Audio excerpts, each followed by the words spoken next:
আল্লাহর হাবিব বলেছেন, ইন্না ফিল জান্নাতি গুরাফা তুরা যুহুরুহা মিন বুতুনিহা ওয়া বুতুনুহা মিন যুহুরিহা। আমি আল্লাহর হাবিব বলেন, জান্নাতের ভেতরে এমন একটা ঘর দেখলাম মেরাজে, এই ঘরটা এমন স্বচ্ছ সুন্দর আপডেটেড, এটার ভেতর থেকে বাহির দেখা যায়, বাহির থেকে ভেতর দেখা যায়। ফাকামাল আরাবী ফাকাল, একজন আরবি দাঁড়িয়ে গেলেন, বেদুইন। তিনি বললেন, ও নবী, এই জান্নাতের প্রাসাদটা কাদের জন্য? নবীজি বললেন, 4 দলের জন্য। কয় দল? 4 দল। 1 নম্বরে লিমান আতাবাল কালাম, যারা জবান সংরক্ষণ করবে, জবান দ্বারা গালিগালাজ করবে না, অসত্য বলবে না, মানুষকে কষ্ট দিবে না। 2 নম্বরে আতামাত তাম, যারা মানুষকে আল্লাহর জন্য খাবার খাওয়াবে। 3 নম্বরে ওয়াদামাস সিয়াম, যারা বেশি বেশি নফল রোজা রাখবে। 4 নম্বরে ওয়াসাল্লু লিল্লাহি বিল্লাইল ওয়ান নাসু নিয়াম, মানুষ ঘুমিয়ে গেলে যারা দাঁড়িয়ে দাঁড়িয়ে তাহাজ্জুদ পড়বে। এই 4 দল মানুষকে আল্লাহ জান্নাতের প্রাসাদ দান করে দিবে। অনেক মানুষ আছেন দোয়া কবুল হয় না। দোয়া কবুলের মুখ্যম সময় হলো তাহাজ্জুদ। আল্লাহর হাবিবকে প্রশ্ন করা হলো, আইয়ুদ দুআ ইয়াসমা, ও নবী, আমরা জানতে চাই কোন দোয়া কবুল হয়ে যায়, কোন দোয়া করলে ওই দোয়ার ফেরত হয় না। নবীজি বললেন, 2 সময় এমন আছে যেই সময় দোয়া কবুল করলে কবুল হয়ে যায়, দোয়া করলেই কবুল। 1 নম্বর দুবুরাস সালাওয়াতিন মাকতুবাত, ফরজ নামাজের পরের দোয়া। 2 নম্বরে জাওফালাইলিল আখির, শেষ রাতের দোয়া, তাহাজ্জুদের দোয়া। এই সময় দোয়া করলে দোয়া কবুল করে নেন কে? অনেকে আছে বাচ্চা হয় না, আছে না, মাজারে মাজারে ধর্ণা দেয়, কিন্তু 10 রাত্র তাহাজ্জুদ নামাজ পড়ে না। এরকম আহাম্মক আছে না নাই? বহু মানুষ শিরকের সাথে জড়িত, এই ভণ্ডামি মাজারের সাথে জড়িত হয়ে, কথা কন ঠিক কিনা? মাজার জিয়ারত করবেন, এটা সুন্নাত। আলফা মাররা ইয়াজুজ, 1000 বার জায়েজ। মাজারওয়ালার জন্য দোয়া করবেন, নিজের জন্য দোয়া করবেন, মুর্দেগানের জন্য দোয়া করবেন, এটা ভিন্ন জিনিস। অনেক মানুষ মনে করে মাজারে গেলে মাজারওয়ালা মনে হয় একটা বাচ্চা দিবে। নাউজুবিল্লাহ করবেন না? এরকম দোয়া করে, বাবা একটা বাচ্চা দেন। তোর বাবারে বানাইছে কে? কথা কন না কেন? আপনারা মনে হয় আমার কথা বুঝতেছেন না? না বুঝতেছেন?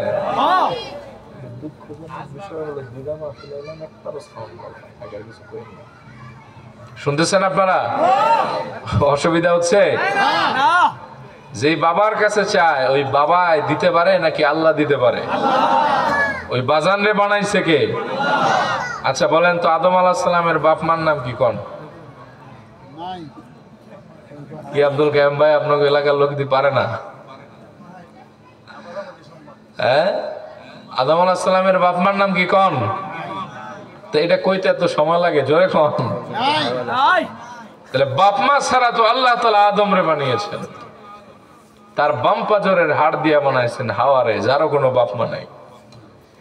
ঈসা আলাইহিস সালাম রে বানাইছেন শুধুমাত্র তার মা মারিয়ামের দ্বারা দুনিয়া এনেছেন। আবার সাইয়েদনা ইয়াহইয়া রে আনছেন, বুড়া তার বাপ আর বন্দা তার মা, 2 জনের মাধ্যমে। সুবহানাল্লাহ।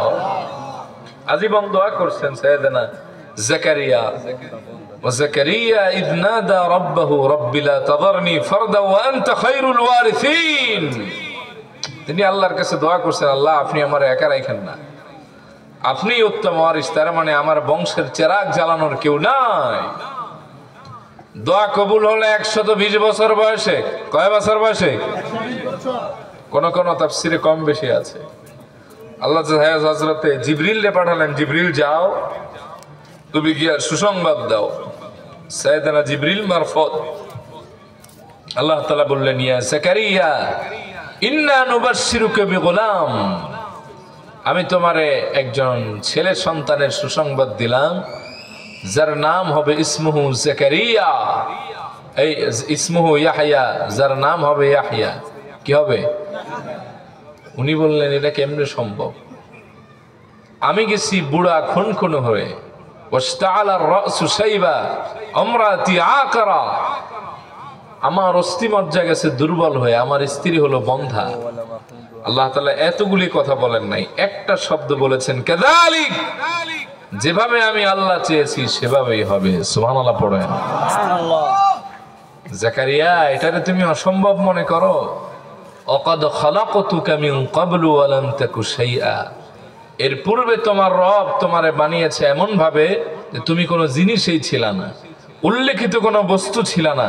সেখান থেকে যে আল্লাহ তোমারে বানাতে পারে, তোমার মতো বুড়া আর তোমার স্ত্রীর মতো বন্ধা দিয়াও আল্লাহ তাআলা আরেকজন নবী ইয়াহইয়াকে দুনিয়ায় পাঠাতে পারে। সুবহানাল্লাহ পড়েন। সুবহানাল্লাহ। তাহলে চাইবেন কার কাছে? সন্তান দেওয়ার মালিক কে? আল্লাহ। তো দোয়া যখন কবুল হয়, এর ভেতরে একটা অন্যতম সময় হলো তাহাজ্জুদের নামাজের সময়। কোন সময়? তাহাজ্জুদ পড়তেন আল্লাহর হাবিব হৃদয়ের মাধুরী মিশিয়ে। বুখারীর বর্ণনা, কিতাবুস সালাতের হাদিস, আম্মা জান আয়েশা বলেন, أن النبي صلى الله عليه وآله وسلم كان يقوم في الليل حتى تتفتر، وفي رواية حتى يتفتر قدماه। আম্মা জান আয়েশা বলেন, আমার প্রিয় রাসূল যখন রাতের বেলায় সালাতে দাঁড়াতেন, আমার নবীজির নামাজ এত লম্বা হতো, রাসূলুল্লাহর নামাজের লম্বা হওয়ার কারণে আল্লাহর হাবিবের কদম মোবারকের গোড়ালি মোবারক ফুলে ফেপে ফেটে যেত। সুবহানাল্লাহ।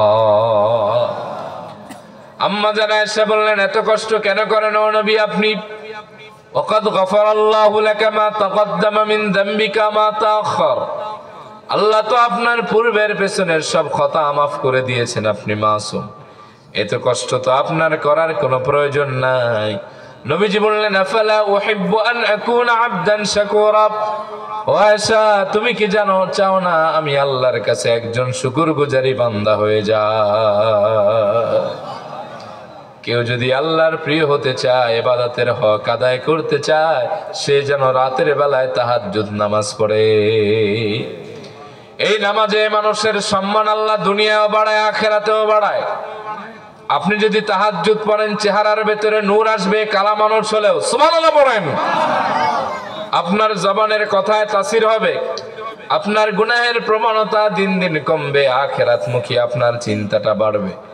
রব্বুল আলামিন বলেন, ইন্না নাশিআতাল লাইলি হিয়া আসাদ্দু ওয়াতাআন ওয়া আকওয়ামু কিলা, নিশ্চয়ই যারা রাত্রি জাগরণ করে তাহাজ্জুদ পড়ে তারা আত্মসংযমী হয়, তারা তাকওয়া অবলম্বনকারী হয়, এবং তাদের জবানটা সত্যের জন্য আল্লাহ সঞ্চারিত করে, তাদের জবান দিয়ে হক কথা বলার সাহস আল্লাহ তৈরি করে দেয়।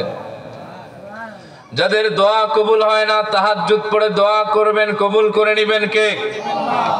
সেই মুসলিমের বর্ণনা, যখন রাত্র গভীর হয়ে যায়, রব্বুল আলামিনের পক্ষ থেকে একজন মুনাদি, আহ্বানকারী প্রথম আসমানে এসে আহ্বান করতে থাকেন, আলা মিন মুস্তাগফিরিন ফাগফির লাহু, তোমাদের ভেতরে কে আছে যার গুনাহ মাফের প্রয়োজন? এই মুহূর্তে চাও আল্লাহ রাব্বুল আলামিন তার গুনাহগুলি সব মাফ করে তারে নিষ্পাপ বানায় দিবে।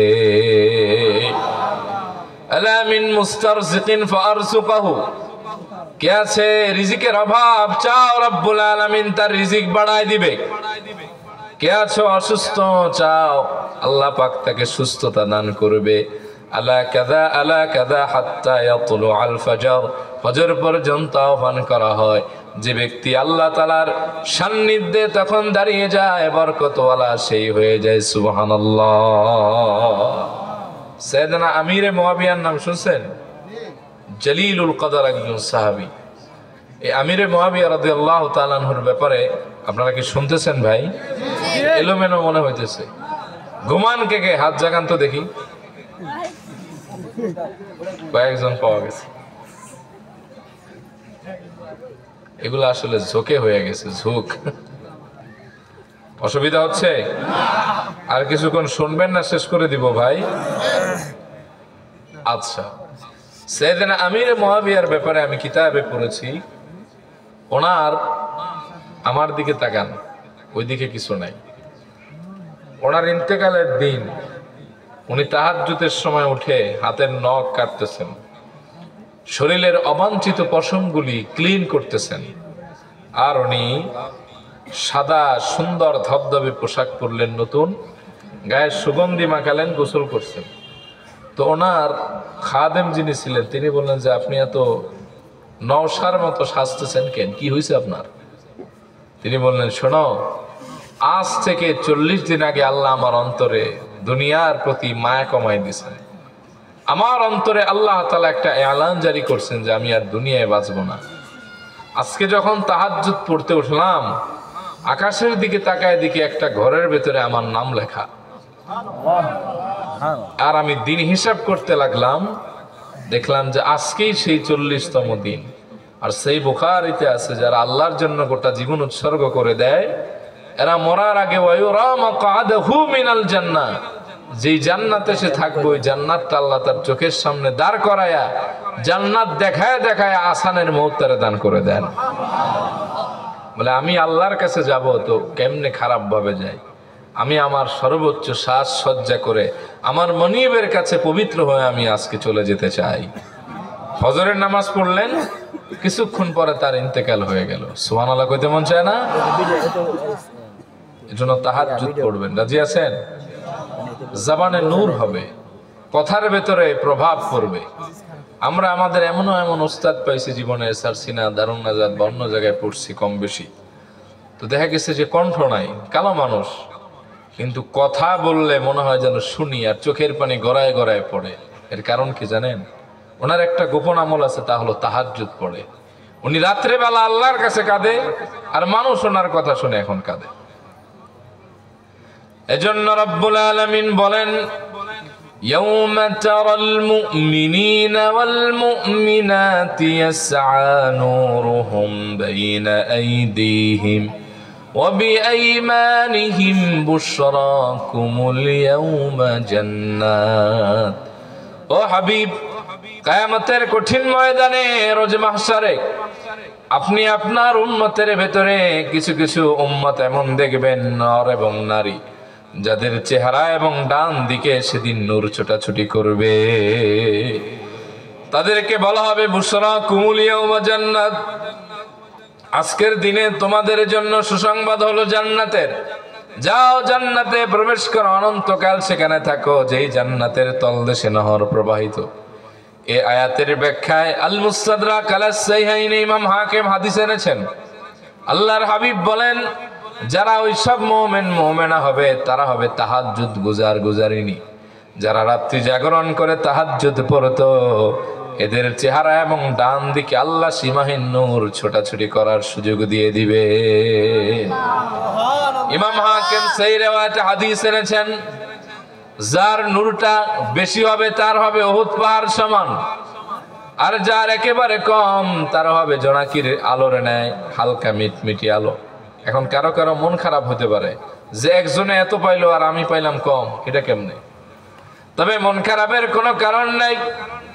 আল্লাহর হাবিব বলেন, ওই সামান্য জোনাকির আলোর ন্যায় মিটি মিটি আলোর পাওয়ারটা এত বেশি হবে, পুলসিরাত বিদ্যুতের চাইতেও বেশি গতিতে পার হয়ে আল্লাহর জান্নাতে চলে যাবে।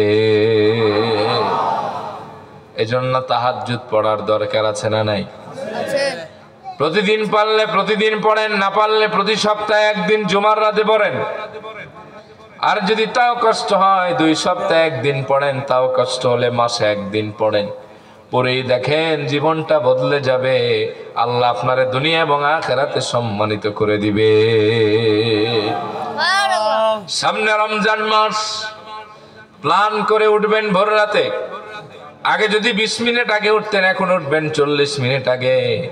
এই 15-20 মিনিট 2 রাকাত করে তাহাজ্জুদ পড়ে দেখেন, কয়েকদিন পড়ার পরে দেখবেন ইমানের নূর আপনার প্রত্যেকটি কথা এবং কাজের ভেতরে ঝলমল করতেছে। তাহলে 2 নম্বরে কোন জিনিস মানুষের সম্মান বাড়ায়? জোরে বলেন। 3 নম্বর যে জিনিস মানুষের সম্মান বাড়িয়ে দেয় তা হচ্ছে মানুষকে ক্ষমা করলে আল্লাহ তার সম্মান বাড়ায় দেন। তো ক্ষমাটা হইতে হবে নিঃশর্ত। কি শর্তে? আবার টেহা খায় না। নিঃশর্ত যদি আপনি কাউকে ক্ষমা করেন, আল্লাহ ইনস্ট্যান্ট আপনার মর্যাদা বাড়িয়ে দিবে। আল্লাহর হাবিব বলেন, ওমা যাদাল্লাহু আবদান বিআফওয়িন ইল্লা ইজ্জা। কোন ব্যক্তি যদি কোন ব্যক্তির আল্লাহর জন্য মাফ করে, আল্লাহ তাআলা সঙ্গে সঙ্গে তার মর্যাদা বাড়িয়ে দেন। রব্বুল আলামিন বলেন, ওয়াজাযাউ সাইয়্যাতিন সাইয়্যাতুম মিছলুহা ফামান আফা ওয়া আসলাহা ফাআজরুহু আলাল্লাহ। রব্বুল আলামিন বলেন, মন্দের প্রতিদান মন্দই হয়, তবে ফামান আফা, কোন ব্যক্তি যদি কোন ব্যক্তিকে ক্ষমা করে দেয়, ও আসলাহা, ঝগড়া মনোমালিন্য দূর করে সম্পর্কটারে স্বাভাবিক করে, ফাজরুহু আলাল্লাহ, আল্লাহর কাছে তার প্রতিদান আছে। তা হলো আপনি বান্দারে ক্ষমা করেন, আল্লাহ আপনারে ক্ষমা করে জান্নাতের ফয়সালা করে দিবে। একটা লম্বা হাদিসের এক অংশ আমি আপনাদের শোনাই। কিয়ামতের দিন এক বান্দার জাহান্নামের ফয়সালা হয়ে যাবে। ওই বান্দার অন্য কোনো ওসিলা থাকবে না জান্নাতে যাওয়ার। তখন তার আমলনামা সার্চ করা হবে যে দেখো এর আমলনামায় কিছু আছে কিনা। তখন একটা আমল পাওয়া যাবে যে কোনোদিন সে কোনো মানুষের উপরে ইহসান করে তারে ক্ষমা করে দিয়েছিল। আল্লাহ এ কারণে এত বেশি খুশি হয়ে যাবেন, বলবেন, যা বান্দা, দুনিয়া আমার বান্দার জন্য সহজ করছিল, আজকে আমিও তোমার জন্য সহজ করে তোমারে জান্নাতি করে দিলাম।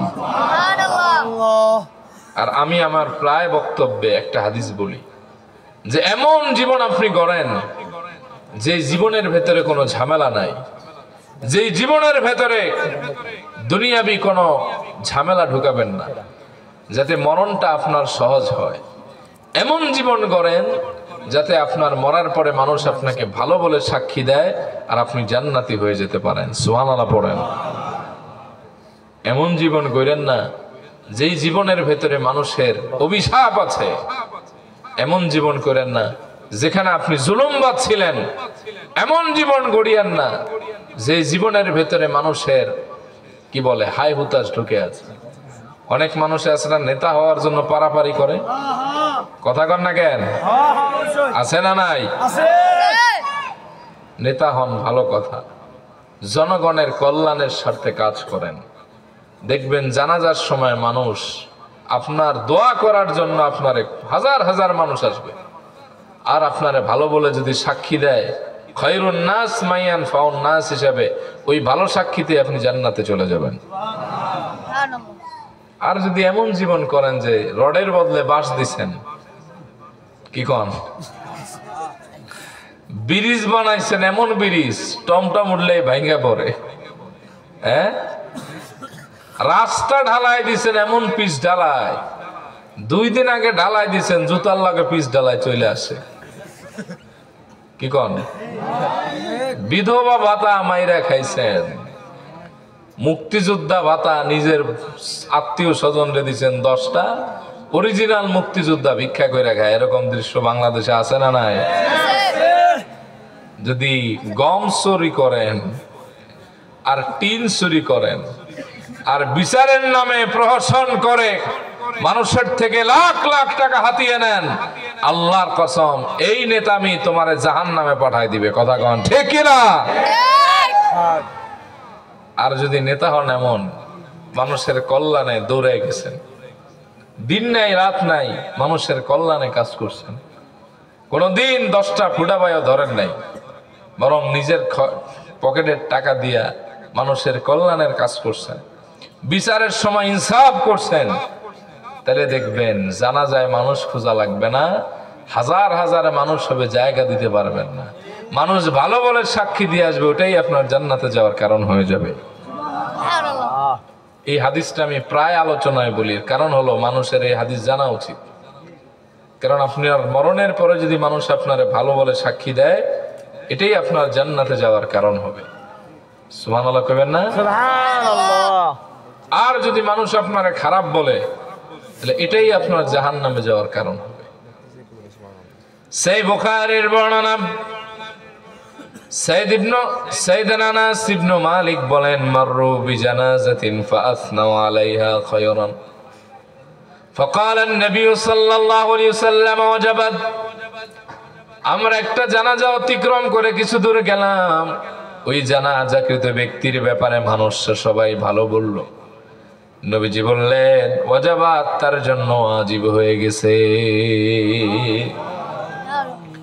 ثم مروا بالأخرى فأثنوا عليها شرا এরপরে আমরা আরেকটা জানাজা অতিক্রম করলাম এই জানাজাকৃত ব্যক্তির ব্যাপারে মানুষ খারাপ বলল তার অপকর্মের সাক্ষী দিল নবীজি বললেন ওয়াজাবাত তার জন্য ওয়াজিব হলো সাইয়েদনা ওমর বললেন মা ওয়াজাবাত ইয়া রাসূলুল্লাহ এই দুইজন ব্যক্তির জন্য কি ওয়াজিব হলো আমি জানতে চাই নবীজি বললেন ওমর হাযা আসনাইতুম আলাইহি খায়রান ফাওয়াজাবাত লাহুল জান্নাহ ওমর রে এই যে ব্যক্তির জানাজা পড়লাম যার ব্যাপারে মানুষরা প্রশংসা করলো ভালো বলে সাক্ষী দিল আল্লাহ তাআলা এজন্য তার জন্য জান্নাতটা ওয়াজিব করে দিয়েছে ওয়াহাযা আসনাইতুম আলাইহি শাররান ফাওয়াজাবাত লাহুন নার ওমর রে আর এই যে জানাজা পড়লাম যেই ব্যক্তির ব্যাপারে মানুষ মন্দ বলল প্রশংসা করলো না তার অপকর্মের সাক্ষী দিল এ কারণে রব্বুল আলামিন তার জন্য জাহান্নামটা অবধারিত করে দিয়েছেন নাউযুবিল্লাহ ওমর আনতুম শুহাদাউল্লাহি ফিল আরদ এই জমিনে তোমরা হলো আল্লাহর সাক্ষীদাতা তোমরা যারে ভালো বলো আল্লাহ তারে ভালো বলে তোমরা যারে খারাপ বলো আল্লাহর দৃষ্টিতেও সেই ব্যক্তি খারাপ হয়ে যায় এবার আপনি জীবন এদিকে এই ভাই কথা বলতে আসছেন মাহফিলে কথা বললেন না ভাই শুনতেছেন সাইয়েদনা ওমরকে নবীজি বললেন আনতুম শুহাদাউল্লাহি ফিল আরদ এই জমিনে তোমরা হচ্ছে আল্লাহর সাক্ষীদাতা তোমরা যারে ভালো বলো আল্লাহ তারে ভালো বলে আর তোমরা মুমিনরা যার ব্যাপারে খারাপ বলো আল্লাহর কাছেও সে খারাপ হয়ে যায় তো সিদ্ধান্ত আপনার আপনি কি মানুষের ভালো বলাটাকে বেছে নেবেন না এমন জীবন গড়বেন যে মানুষ এসে আপনার জানা যায় সে খারাপ বলে মন্তব্য করে কোনটা বেছে নেবেন ভালোটা হ্যাঁ ভালো এমন জীবন গড়েন যেই জীবনে ঝামেলা কম কত নেতা খাতা ছিল ময়রা ভূত যারা রাস্তায় বের হলে মানুষ আতঙ্কে ঘর থেকে বের হতো না মরে পড়ে আছে ওর কবরের ঘাস কাটার লোক খুঁজে পাওয়া যায় না ঠিক কিনা বলেন নাই ক্ষমতা নাই